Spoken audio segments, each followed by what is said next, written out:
டெல்லி பல்கலைக்கழகத்தில் பேராசிரியராக பணியாற்றியவர். இது தவிர போலந்து நாட்டின் வார்சா பல்கலைக்கழகத்தில் இந்திய தத்துவமும் பண்பாடும் கற்பிக்கும் துறையில் பேராசிரியராக பணியாற்றினார்.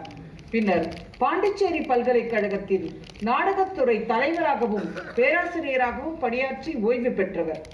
19 நாவல்கள், 6 சிறுகதை தொகுப்புகள், 10க்கும் மேற்பட்ட நாடகங்கள் என பல படைப்புகளை படைத்துள்ளார்.